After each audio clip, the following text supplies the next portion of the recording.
Hi, my name is Julie Fei-Fan Balzer, and I'm super excited today because the embossing kit is here. So now your ScanNCut, whether you have a ScanNCut 1 or 2, has the ability to emboss.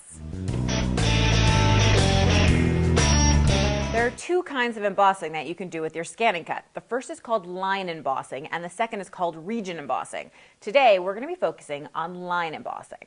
So what you'll need is you will need an embossing mat. Now this is a medium tack mat that has the embossing mat on top of it. The embossing mat is actually this very sort of puffy little white mat you have here, and you simply, when you, if you rip it or mess it up in any way, you'll simply remove it, throw it away, and put another one down. Now the standard recommendation is that you're supposed to put your embossing mat onto a standard mat, and you can see that I used a medium tack mat because that's just what I had, okay? The other thing that you're going to need is you are going to need the embossing holder. It looks a lot like the universal pen holder, except that it has a blue label on it. And the reason that you can remember that is because the two embossing tools that you get in the Embossing Starter Kit also have that blue label that matches right there, okay? So I want to show you how to put it together. Basically, all you're going to do is unscrew the top of the cap. There's an arrow molded on the front, and there is also an arrow molded onto the front of both of the embossing tools. And if you simply match the arrow to the arrow and slide it in, and then you put the cap on, that's ready to go. And then that just goes straight into your blade holder instead of your blade. It's easy enough to simply drop it in, always, always, always with the Brother logo facing you, and you are ready to emboss. Now, there are two technical things you have to make sure to be able to emboss. You have to have updated to the latest firmware in order to be able to do that, and that's free. You just have to go to the Brother website and you can download the latest firmware for your machine. The second thing is that there is actually an activation within the machine that you must do. So if you've updated to the latest firmware, everything will look pretty much the same as it always has. And I'm just going to go ahead and grab one of the free embossing designs that comes when you buy the Embossing Starter Kit. However, the problem is the embossing function is not actually enabled yet. So what we need to do is you're going to click on the wrench tool. Then you're going to go up to page 8. And you'll see Premium Functions. You'll just go ahead and click on the tool icon.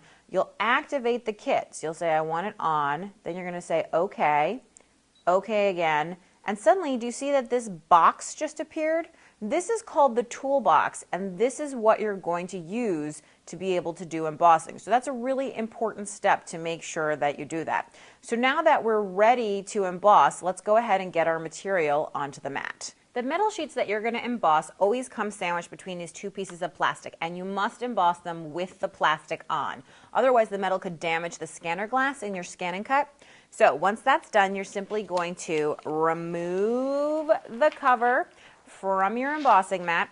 And now you must make sure that all of the plastic, including these blue tabs, which are used to help you take the plastic off when you're done embossing, all of that has to fit on the embossing mat in the embossing area. So it's a sticky mat. You simply smooth it on. There isn't a top or bottom or a right or a wrong or anything like that. And once it's on there, then you're ready to go ahead and load it into your machine. I want to make sure to scan in my material because, of course, I don't want to have anywhere that we're embossing off of the metal or onto the mat because that can ruin and tear up your mat. So as soon as that image appears on the screen, I can go ahead and drag my bird image wherever I want on the metal. I can also, of course, resize it.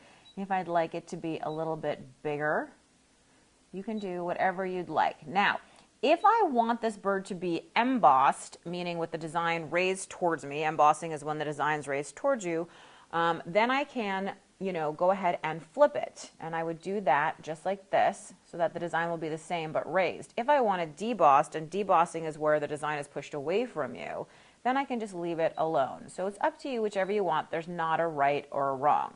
So once I'm all set, I'm going to say OK. I'm going to click on that toolbox. And there's both line embossing and region embossing available to you. We are line embossing. If you'd like to learn more about region embossing, please watch my video on region embossing.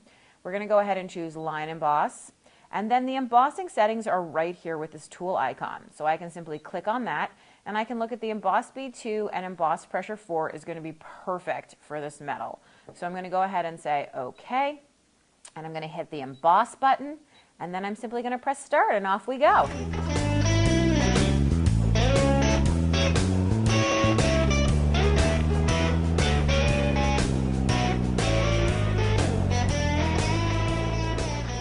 So once it's done embossing, I'm simply going to unload it. Now, a couple things about getting this off the mat. You don't want to use your spatula tool because it might mar the embossing mat in some way. So what you want to do is bend the mat a little bit and then just get your finger under the plastic. And then it will curl a little bit because it's a thin piece of metal. But boom, there you go. You can see, here you go. You have your embossed design and your debossed design. And all you need to do is just remove the plastic. Now, if you're going to cut this down, like let's say you don't want the full sheet here, you want to make sure to use metal shears, scissors, or rotary cutter, something like that. Don't ever cut the metal with your ScanNCut. So I hope you enjoyed this introduction into line embossing with your ScanNCut. For more tips, tricks, and tutorials, and to see my video on region embossing, please visit ScanNCut.com or my website at balzerdesigns.typepad.com. Thanks so much.